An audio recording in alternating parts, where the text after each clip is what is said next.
Hi, my name is Bernard Brault, and I want to talk about the benefits of using negative feedback. And we'll look at examples here more specifically for electronic amplifiers, where on one end, here's a block diagram that you're looking at. On one end, you have an input, and the input is typically a voltage, but it can also be a current.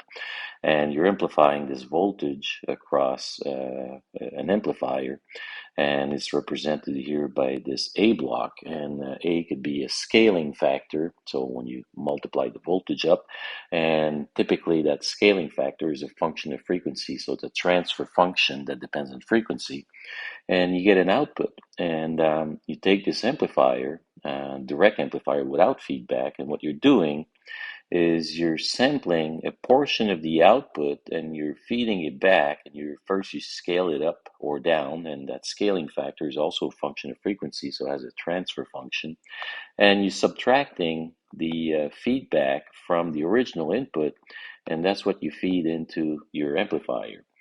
And the way you do the math on this block diagram is now the output, as opposed to being the output over input, just being this A function. So the output is A times the input minus B times the output, and you can work out the math around this. And what you end up is the without feedback is just simply A, and with feedback it becomes A divided by a 1 plus AB being the loop gain, and we refer to that as the loop gain. So the gain as you go around the loop is you multiply by A and then you multiply by B. And with feedback, the output over input is A divided by 1 plus AB. And this 1 plus AB will show up in many cases. So because it keeps coming back, we give it a name. We call it the desensitivity factor. And we'll explain to this a little bit why later. So one of the benefit of having feedback versus not having feedback is a bandwidth increase. So the amplification without feedback, that A factor that we covered earlier, is not a constant. It's basically depends on frequency, and as you increase in frequency, whether you go into the hundreds of kilohertz, megahertz, or 100 meg, and get into radio frequency, eventually the gain will start tapering off. And the reason for that is intrinsically in transistors and so on, there's like a certain small amount of capacitance. And even though it's very small, the capacitance starts, having a fairly substantial amount of reactance, if you want, or resistance as you increase in frequency. And the result of that is that A is not, as I mentioned, a constant, but it's a function of frequency. And you could represent that, for example, as a low pass filter. So A being a function of S, which is like a frequency. And that's what you're showing here in the bow diagram. And this axis is your frequency, and there's a cutoff. And at low frequency, the gain is A, but eventually the gain starts dropping down after the cutoff frequency, and it drops down as 20 dB per decade. So as you multiply frequency from 10 kilohertz to 100 kilohertz, that's 1 decade, and the gain will start dropping. And one of the benefits of having feedback is that this cutoff frequency will increase with feedback, and this is the way it's shown. So if you remember, what we had was with feedback, it's A divided by 1 plus AB, right? So you take now A is this value, so here's A divided by 1 plus sort of A times B, and then this becomes the transfer function for with feedback. So without going into too much into the math, you can rearrange this equation right there, and once you rearrange it, uh, and same equation, you can rearrange it this way. Again, what you have is the gain drop that we saw earlier with a constant value of A. And the gain drop here is by the 1 plus AB, which is a desensitivity factor. But at the same time, if you look here at the original cutoff frequency is multiplied by that same desensitivity factor. So the price you pay for having a bandwidth increase is you drop the gain, but by a certain D amount, and by the same amount you get the bandwidth increase. And sometimes when you get an electronic component that amplifies like a transistor, you look at the gain bandwidth product, and that shows you basically the trade-off that you have between gain and cutoff frequency. So um, if you have an amplifier that has a fairly high gain, low bandwidth, you put some feedback into it, you reduce the gain to something in the range you're looking at, and then as a result, you get the bandwidth increase. So that's one of the benefits.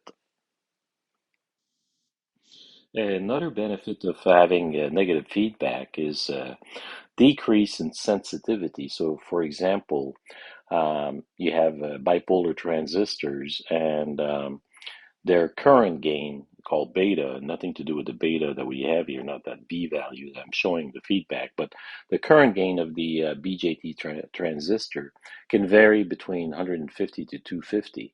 So that means that the gain itself is, it comes with, is varies quite a bit.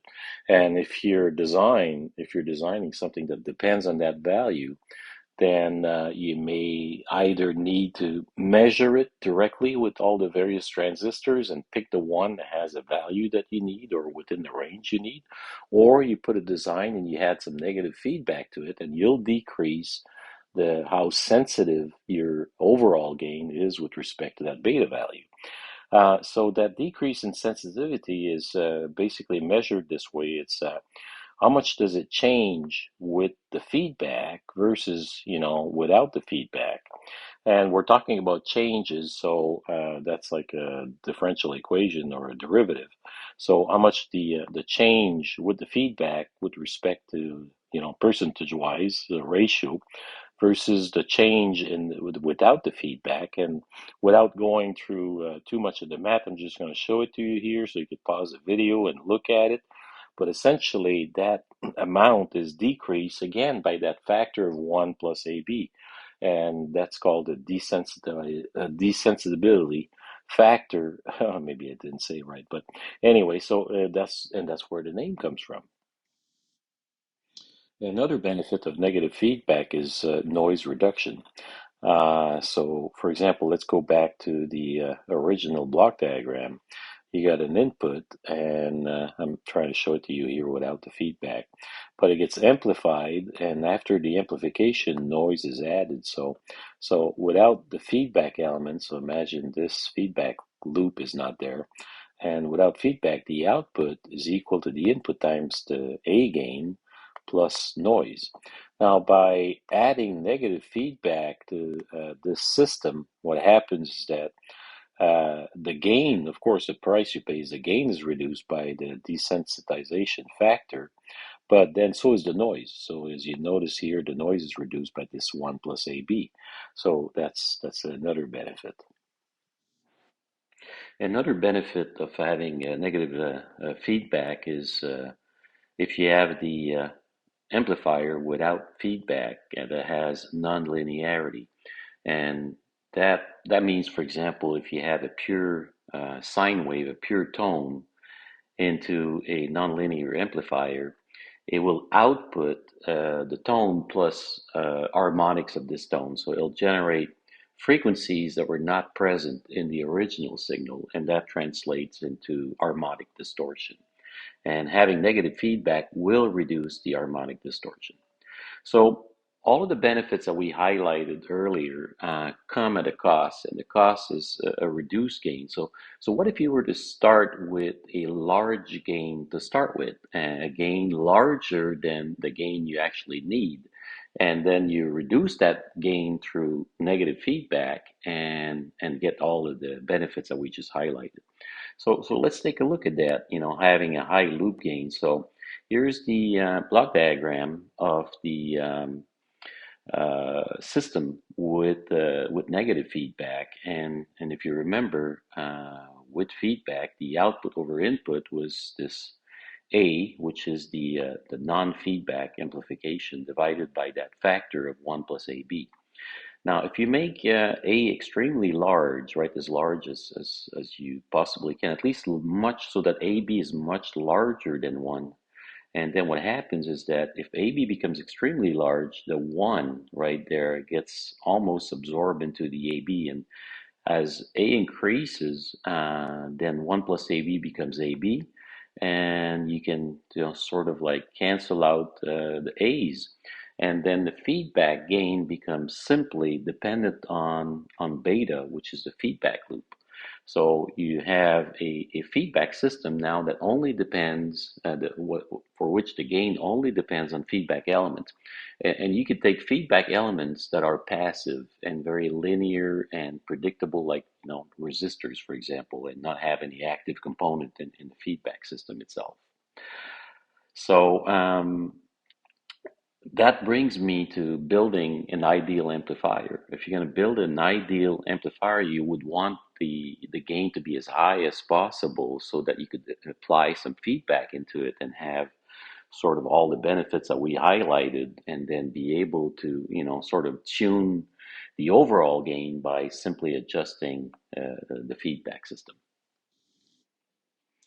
Okay, so let's take a look at what an ideal amplifier would look like. We already, know that we want the gain A there to be as large as possible so that 1 plus AB becomes AB, and these two cancel out, and the gain of this ideal amplifier with feedback only depends on the feedback itself. So this is what it looks like. And actually, we build these things. They're not ideal, but the version that we build are called operational amplifier. They have two terminals in the input, a negative terminal, positive terminal, and one output. It's a voltage amplifier, so you have a voltage input, and that gets amplified by a large A that's going to be much larger than the 1 plus AB we discussed earlier. And what you do is you build some kind of a feedback loop around it, and you could build multiple feedback loops, and you feed that back somehow into the negative input, and then that determines the gain of the overall amplifier. Another characteristic is to have a large input impedance. And the reason for that is if you have a very weak source that you want to amplify, right, and you need to connect that to the amplifier, and this is a weak source. If it's weak, it means that it cannot produce any power. And that, if it can produce a certain amount of voltage, it cannot, you cannot draw any current out of it. An example of that would be like a electret microphone. It has a charged membrane or a charged plate that vibrates with sound, or a voice signal, for example, and you want to pick that up. That generates a certain amount of voltage, but you cannot draw any current out of it. Maybe some displacement current, but you cannot draw current. So you want to have, a very high input impedance. On the other end, when the input impedance is very high, you have to be careful because you may pick up some static. But it's always easy to actually have external resistance to lower that input impedance versus the other way around. You cannot lower, you cannot make it lower externally. On the output side, you want the output impedance to be as low as possible, and that has to do with the amount of power that you can actually generate. And the maximum amount of power that an amplifier can deliver is when you match the output impedance or the load with the output impedance right there, and that's the maximum amount of power that you can generate. Of course, in the real environment, you're going to be feeding this amplifier with some kind of a voltage source, and that's going to determine as well, how much power it can draw.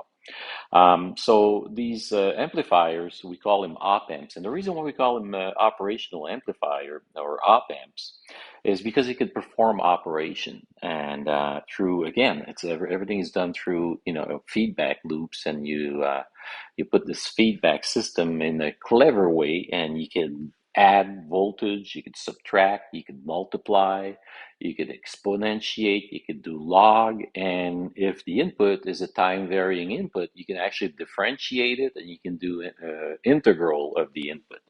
But what we're going to look at here is just amplification. All right, we're going to stick to that, and bear with me because eventually what I'm showing you here is going to prove to be useful with bipolar junction transistors. Okay, so let's start looking at different examples with real op amps this time. So what you have here is a operational amplifier. It's not ideal, but close to ideal. And we're going to amplify a voltage input source, and this is the output. And the feedback elements that's going to determine the gain of this amplifier is shown here in green. So we have two resistors essentially feeding back the voltage output. So we're sampling the voltage output, and it's going through a voltage divider between R2 and R1, and the voltage between the two resistors is presented there as a negative feedback input. So if we start looking at the beta value, if you remember, because it's 1 over beta that's going to be the gain, but beta here is the feedback voltage, this voltage divided by V out. And that's just a voltage dividing rule. It's going to be R1 divided by R1 plus R2. So that's the beta, which is the feedback. And if you remember, the gain of this amplifier is 1 over beta. So we're just going to look at the gain here.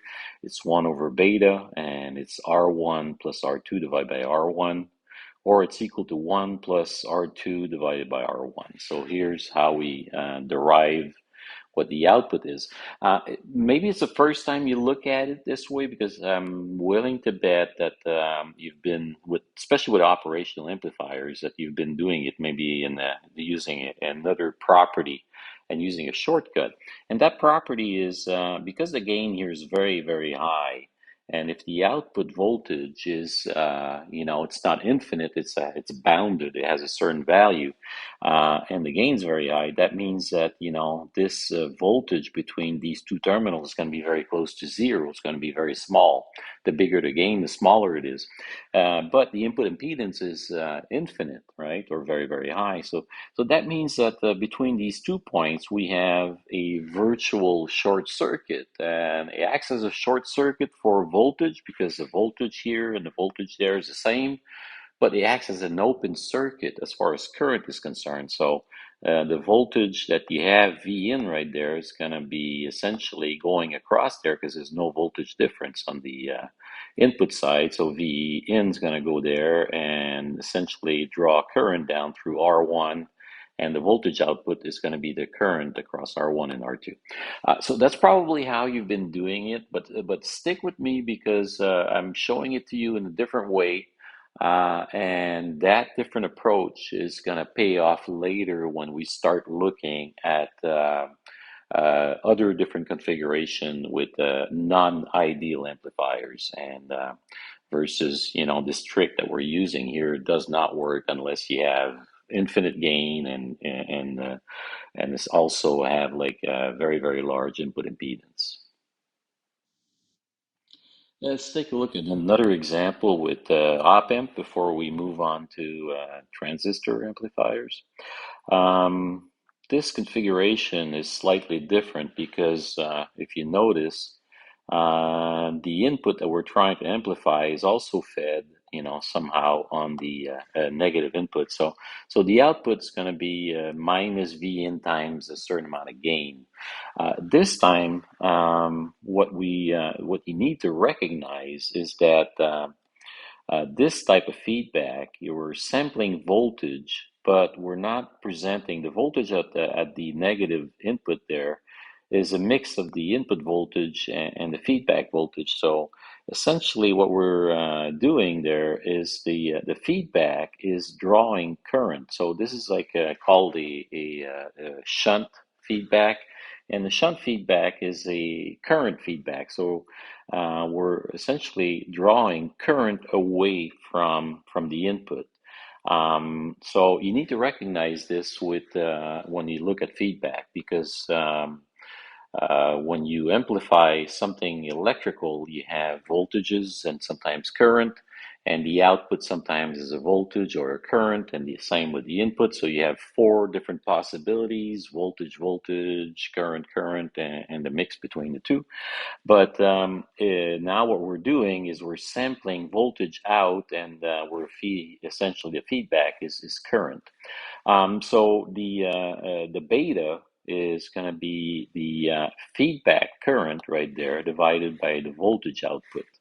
And current divided by voltage is the inverse of resistance, so that the beta value is 1 over R2.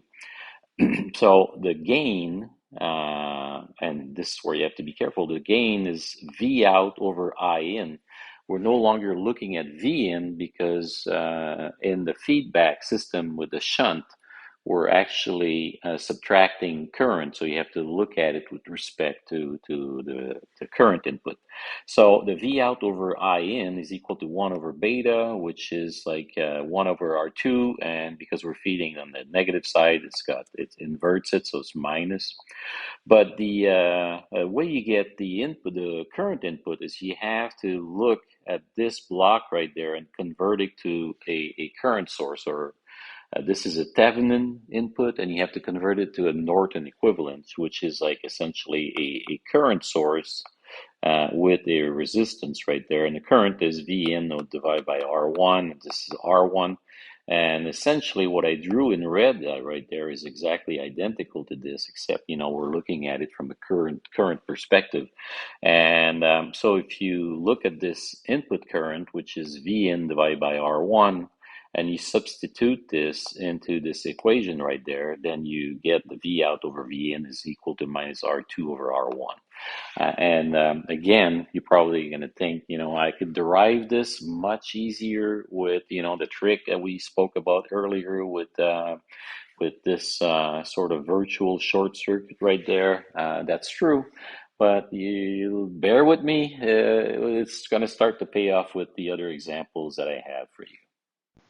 Okay, so let's take a look at a couple of examples with bipolar transistors, and we'll start probably with the simplest one, and that's the BJT, or bipolar transistor common collector, with a feedback resistor on the emitter. So here's the bipolar transistor that you see right there. That's the base. Here's the collector, and down here with the arrow is the emitter. And I'm not going to explain the biasing of the transistor with the voltage source and some of the resistance to bias the transistor. That's equivalent to having, let's say, for example, you trying to have a spring move up and down when you put a mass on it, and the spring is not a compression spring, but it can only stretch. So transistors are similar to that. They move in one direction only. They don't compress, but they only stretch. And if you want that stretch to be able to have full magnitude, then you almost have to stretch the spring halfway down, and that's what biasing is about. But this is not about biasing; it's about amplification. So we're going to look at the small signal over and above the bias. So what we have here is this is the output voltage, and what you notice is the input of the transistor is between the base and the emitter, and versus the source that we're trying to amplify here is between the base and ground. So when we have a V out across the resistor RE right there, it creates a feedback voltage that is in series with the input. So effectively, it's a negative feedback, because the voltage VF is subtracted from V in presented at the base, and what's remaining, or the once it's subtracted, is the base emitter voltage. So this is a negative feedback. And it's the simplest one, because VF is equal to V out, and therefore beta is equal to VF over V out, is equal to 1. And 1 over beta is equal to 1 as well. So you might be asking what's the point of having an amplifier with a gain of one? Maybe the voltage as unit gain, but the output impedance right here at this stage is much lower than it would have been if we were trying to drive an external load right there directly from this input. So, in fact, there is power amplification because there is, in this case, current amplification. And in fact, in audio amplifiers, quite often you'll find initial stage where the voltage is boosted to a certain level, and then after that, there's like impedance matching through, sort of current amplifiers, keep maintaining the voltage the same and amplifying the current because you're driving a 4 to 8 load impedance. The next example is probably one of the most popular voltage amplifier configuration for a transistor. And it's called the common emitter. And the version we're looking at is the one with some feedback. So we have again that feedback resistance down here on the emitter. The difference with the previous example is the voltage output is taken from the collector and not from the emitter as we did the last time. So on the input side, it's more or less the same configuration. What you have to recognize here is that we're not feeding back, we're not tapping on the output voltage, but we're tapping on the output current on the collector resistor right there, because the collector current is the same as the emitter current, neglecting the small base current. And the current builds up across RE and generates that feedback voltage, just like in the previous configuration. So that voltage is subtracted from V in and presented as a base emitter voltage.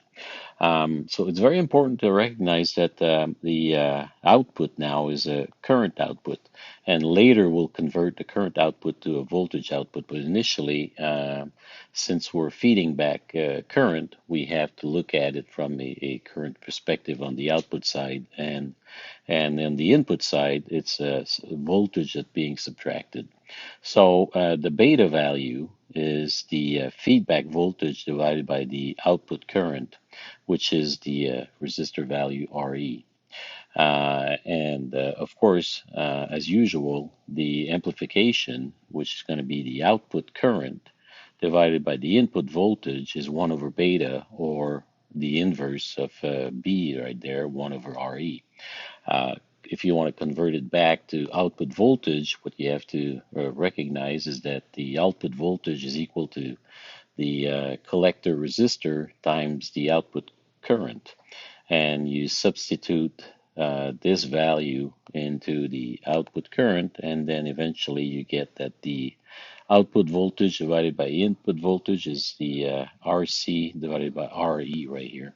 So if you want to have, for example, an amplification factor of about 10, what you could do is you could set the RC value, let's say, to 20K and make this one 2K. And the ratio between the two of them is your amplification. If you need more amplification, maybe you could set this to 30K and this one to 2K. But at the same time, you have to be careful because these transistors need to be biased. And the reason for biasing is similar to, let's say, a spring that is an extension spring and it cannot compress. And if you're going to hang a mass on that spring, you could pull on it, then it acts as a spring, but you can't push. It won't act as a spring when you start pushing it. And transistors are more or less the same way. They can only, sort of push, or they can only pull. So if you want the mass to be able to swing up and down around, up and down, you have to like pull the spring halfway down, and that's called biasing. So, but that's a whole different video right here. Let's take a look at one more example before we jump into like audio power amplifier examples. So we're going to have the same common emitter, but this time around we'll apply the feedback in a different way. It's called a common emitter, by the way, because if you look at the input loop right here versus the output loop, the emitter is common to both of them. So that's why it's called common emitter. In the previous example, we had the feedback resistance on the emitter right there. And what we were doing is sampling or tapping on the output current and then generating a feedback voltage that was subtracting the input voltage. In this case right here, the feedback resistance is tapping onto the voltage, and it's not subtracting from the input voltage that's presented directly on the base, but it's basically tapping on shunting, if you want, the input current. So the feedback, this is a feedback current that's subtracted from the input current. So this time around, we're going to have to look at output voltage and current input. So let's start with the beta value, and the beta value is the feedback current divided by the output voltage, and that's what we have right here. And that is the inverse or the conductance of this resistor right there. So that amounts to 1 divided by RF right here. And as usual, the amplification of the feedback system is 1 divided by beta. And so it's V out divided by I in is 1 over beta equals RF. So now we have the overall gain with respect to I in, but if you may want to have it with respect to V in, then what we have to look at is that the input current right there is V in divided by RS, the source resistance. That's the Norton equivalent. We did that for the op amp earlier.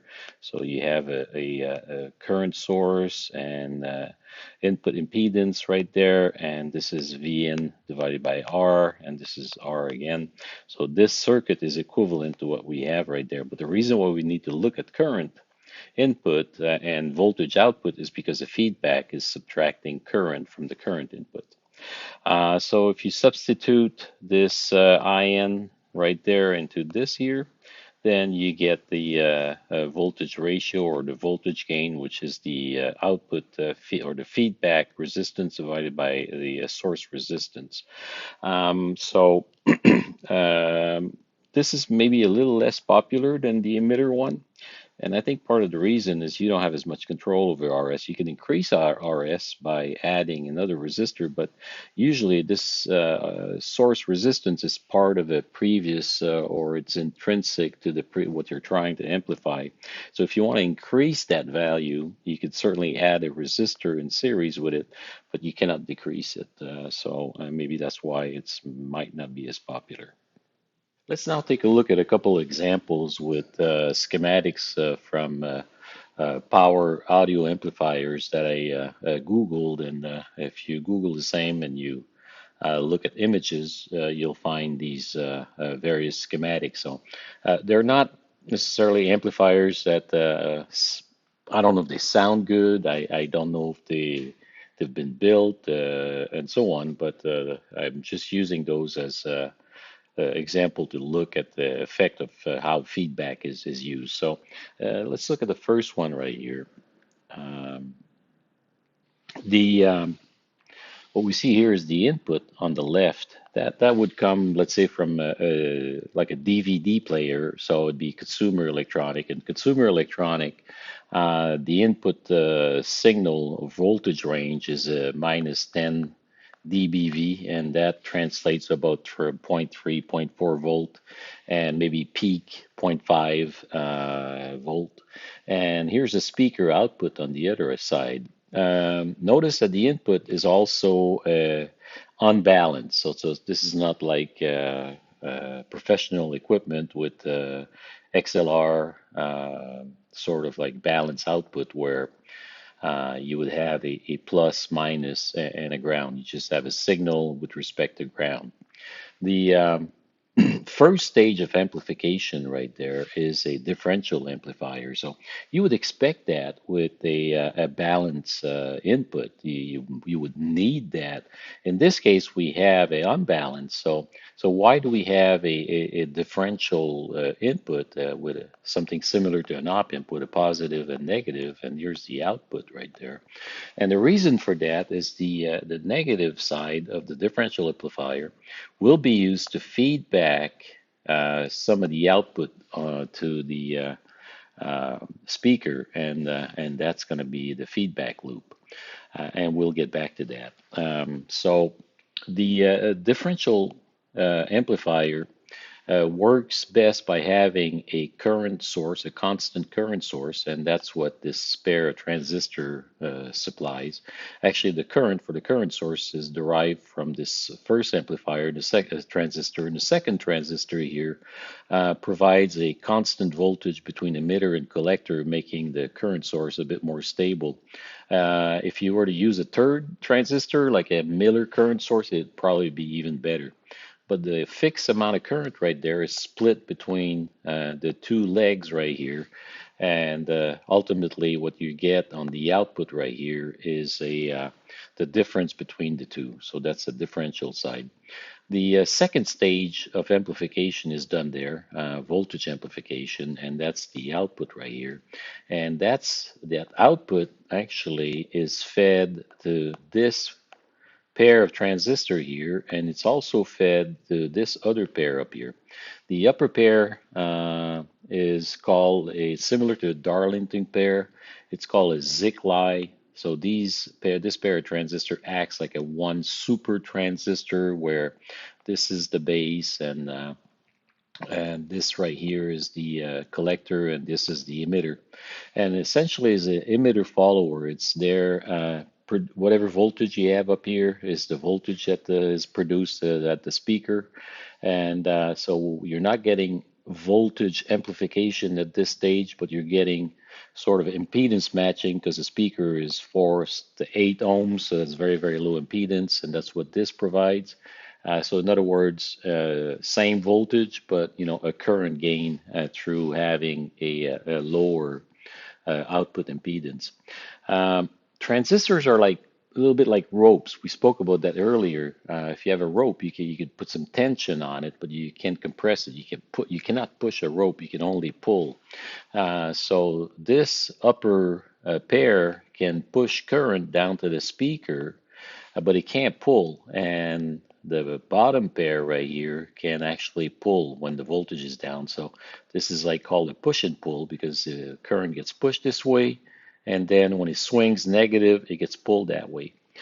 So that's called a push and pull. The downside of push and pull is there is like a little bit of a backlash. There's a dead zone. So when the voltage transition from being positive to negative, initially the push, so in other words, it doesn't start pulling before the push is off. So there's a dead zone in between. And the reason for that dead zone is you need at least zero point 0.7 volt between the base and the emitter right there, and you need minus zero point 0.7 volt between here and there. So between plus 7 and minus zero point 0.7, these two transistors don't conduct, and then that translates into having crossover distortion, where you would have an input signal, nothing happens, in that zone, like a backlash, or more, almost like a mechanical gear that you're turning clockwise. And then when you want to reverse that, you get a little bit of backlash until it engages, reversing the gear.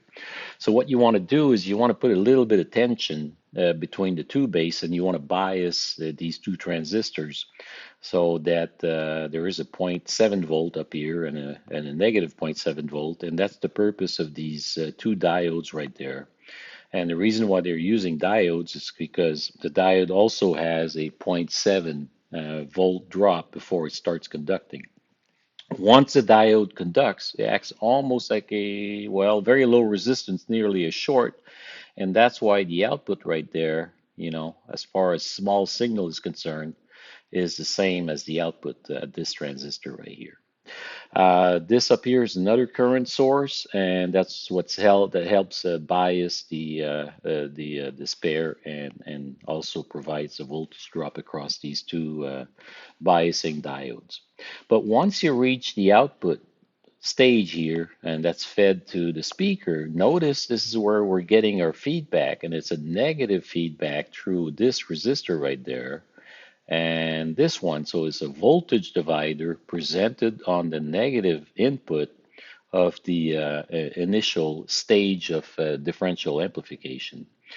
So it's a voltage sampling and voltage, subtracting And the beta here is the voltage divider, and that would be 2 divided by 39 plus 2, so let's say 2 over 40. And the gain is the inverse of the beta, so the gain of this amplifier with the feedback is going to be somewhere around 40 right there divided by 2. So the gain is about 20. So if you have something that swings at zero point 0.5 volt initially and you multiply that by 20, you get something around 10 volt swing. And that makes sense for the 12 volt. So that's what you're getting in terms of voltage gain, and the low output impedance there is capable of driving this speaker. Okay, let's look at another example. Let's move to the next diagram. In this case, we have a split rail. So we have a plus 35 volt here on the upper rail shown there, and a negative 35 volt at the bottom rail right here. So the fact that it's capable of swing, that means that the output to the speaker that's right here, again, we're looking at either the left or the right stage of amplification, or it's a mono amplifier. But you know that will be able to swing plus minus 35. So that's a much bigger swing than what we had earlier. So this is a more powerful amplifier that we had before. Again, this is the input from your DVD player with the same zero point 0.3 to zero point 0.5 volt minus 10 dBV. And in a similar way, the input there is fed into a differential stage, the initial stage of the differential stage.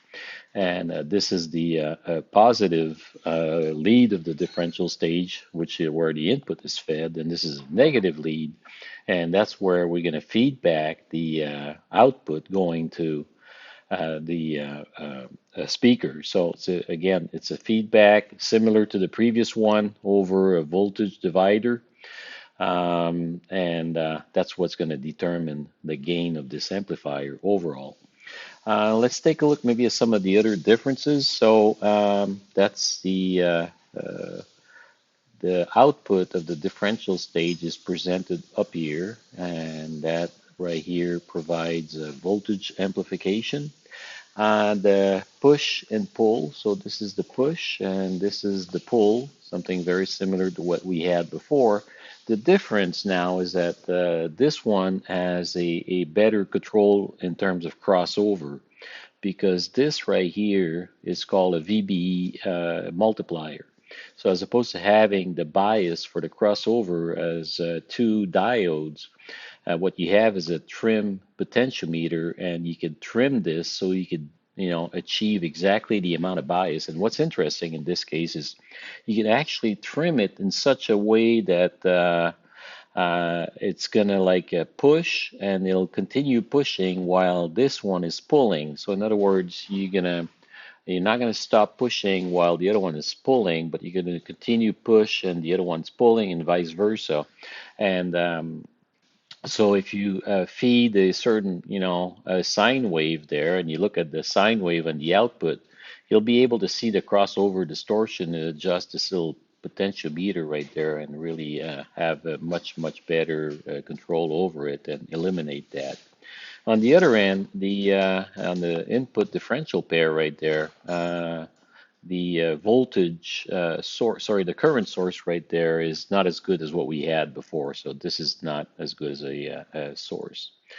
What else do we have here? The gain of the amplifier again is going to be the against a voltage divider right there, and the gains are going to be about 22. I expected this to be a little bit higher, and the reason for that is this zero point 0.3 to zero point 0.5 volt would like to see it swing to plus 35. So if I multiply zero point 0.5 by 20, I get about 10. So I don't think that this is high enough. So this should probably be 30, 40K to have, you know, be able to swing this all the way from rail to rail right here. Another point to look at is this capacitor right there.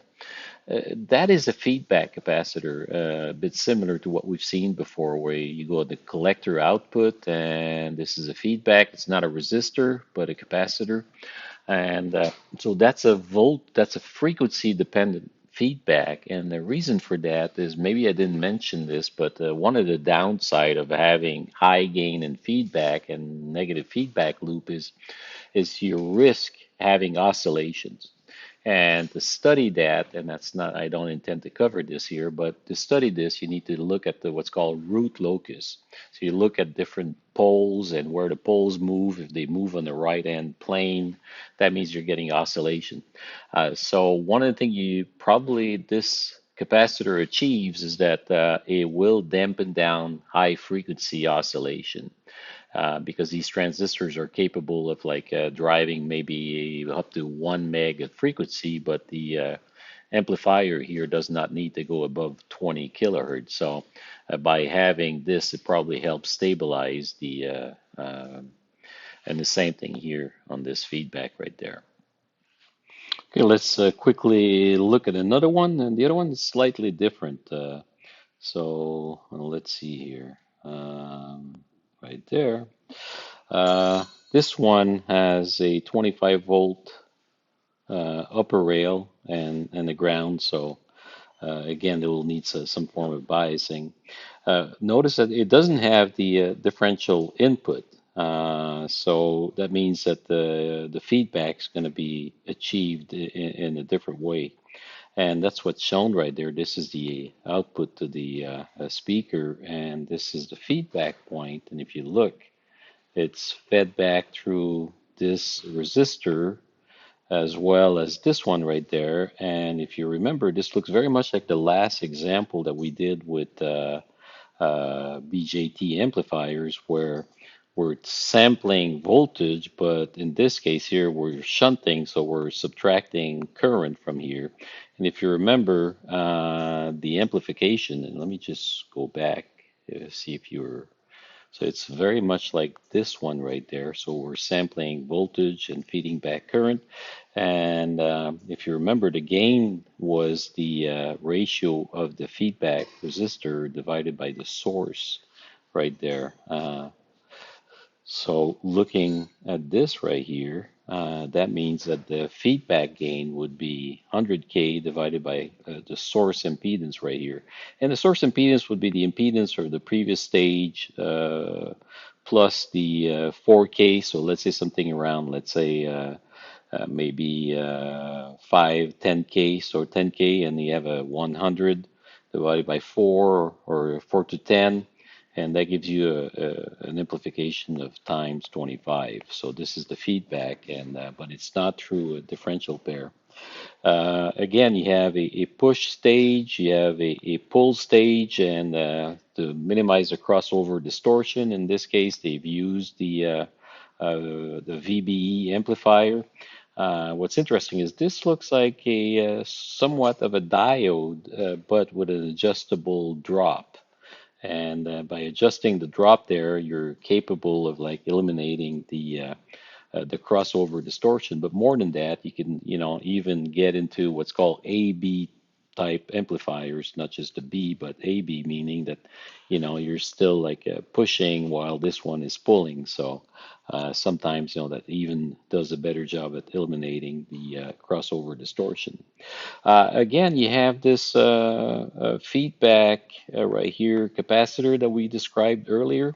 Um, this is like amplifies the Miller effect. So normally for high frequency, the Miller effect is the fact that there is a capacitance between base and collector intrinsic to the transistor, and sometimes that prevents you from going into higher frequencies. In this case, we're adding some capacitor to that, increasing the Miller effect. But I think part of the reason for that, again, is to stabilize the amplifier at the very high frequencies where, anything above 20 kilohertz is not needed for audio. And high gain risks having like oscillations or ringing or something like that. So that probably eliminates that. Let's take a look at one final example that, would be a blast from the past, because that is before my time, but those of you old enough, and it's a tube amplifier and it's a heat kit. If you remember heat kit, was like you could order these things that they were not assembled, and you put them together, and they had all kinds of different things. And the eKit audio amplifier here is the model AA30. So it came with all the parts, and you had to assemble it yourself. So it must have been fun to do that and putting it all together. But this was a tube audio amplifier, and so it has a right or the left channel. So the bottom portion down here is the left channel. Everything you see down here. Everything in the middle is power supply. And so you have the AC, and it provides a DC voltage, and tubes need like voltages up to, like, for example, 400 volts. So you probably have to be very careful putting this together because you're dealing with 400 volt. So this is the sort of like voltage rectifiers and so on. So let's take a look at the right channel. So this is the input of the right channel, an input that's similar to what we've looked at before. The difference is as a volume control right here. But what you have in this tube is like a triode, and it's similar to a field effect transistor. So what you have is you have a tube as a cathode right there, and there's a heating element at the bottom. And you heat up the cathode, and it frees up electrons, and the electrons don't have anywhere to go until you attract them. And what you do is you attract them with a voltage on the upper plate or the anode right there, and the voltage you present, like on this one, for example, is 75 volt. But look at this one right here. What is it? 380 volts, for example, on the anode right there. And the way you control the current, so it's a current amplifier that is voltage controlled, a little bit like a FET or a MOSFET transistor. And the way you do this is you have a grid in the middle, and you charge the grid negatively. You apply a negative voltage, and these electrons here will not be able to cross the grid, or they'll be impaired crossing the grid because they're as much the anode is trying to pull them in, but the grid is preventing them from going in. So that's how amplification is achieved. Uh, they have to be self-biased. So this resistor here has two purposes, and we'll see that it's used for the feedback, but also as biasing. Because in order to prevent electrons from flowing from the cathode to the anode, you have to present a negative voltage right here. And the way you do this is by essentially dropping the cathode voltage down. You draw it down. This is ground right here, and there's a current flowing down in this direction. And therefore, the voltage up here is higher than this one. So the input voltage is going to be subtracted from this one, and therefore the grid voltage with respect to the cathode is going to be negative, and that's what you're looking for. So you're preventing current using negative voltage on the input. So you have an initial amplification stage to amplify voltage. For tube, you don't have like transistor, you don't have an NPN and a PNP version where you have one of them can push and the other one can pull. So that didn't exist back in the tube days. So they use a slightly different technique. When you have a transistor and you have a emitter and collector, you can have a gain of one where you could split the phase. So, and this would be equivalent to the collector, and the collector inverts the input voltage, but this one is like a emitter follower that's out of phase. So this is like a phase splitter. It takes the voltage right there, splits it into two different phases. So whatever you're trying to amplify has, an upper phase, and then it's got the reverse phase signal, and that's what being fed to this final tube right there, or the pair of tubes right here. And what you end up right there is something with a voltage of about like 400 volts, but very little amount of current. So tubes could, operate with very, very high voltage, but a current of about 10, 20 milliamp, maybe, I don't know, somewhere around there. And that's not what's needed on the output stage. What's interesting here is what's being fed to the speaker, and that's different from modern amplifiers. Depending on the impedance of the speaker, you had like if your speaker was 16 ohm, I've never seen those, but 8 and 4 ohms at the separate output, and this is the ground right here. So if you're at 8 ohm speakers, you'd connect here, and if it was 4 ohm, you'd connect it right there. This would be your speaker. But the speaker, that is, draws quite a bit of current, but, it needs a voltage maybe in the 20 volt range. And that's why you have this transformer right there. And that transformed the voltage from somewhere around plus minus 400 volt to something that's plus minus 20 volt, and the current will be amplified. So the voltage will be dropped and the current will be amplified by the same amount. So same amount of power, neglecting transformer loss, and across like a split phase. But let's take a look at the feedback itself. So even back then, they were using feedback. So this is the output stage right there. So the output's right here. And if you look, I mean, you're feeding back the output across a first resistance and a second resistance. So this is like a voltage divider, and this is a little bit similar to, so you're presenting, essentially you're tapping on the voltage and you're presenting a voltage at the cathode right there, and a little bit similar to the emitter resistance. That voltage is subtracted from the input voltage, so that effectively is a negative feedback. And if you look at the gain for this, it's the inverse of the voltage divider. So this is like, I think that's a 22K resistor, and this is 1K. So this is 22K, 1K. And therefore, the voltage gain of this amplifier at the speaker will be 22 times the input. And that sort of makes sense because that's going to give you output voltage more or less at somewhere around 10 volt, maybe like 20-watt amplifier. All right, well, I hope you enjoyed this. And now that you have maybe a better understanding of feedback and how they're used, and they've been used since, I don't know, the 50s. I don't know how far back it goes, but I mean this is pretty old amplifier, and right back then they recognized that using feedback was probably improving a number of different things like we mentioned earlier, noise, bandwidth, and so on. All right, well, thank you for watching.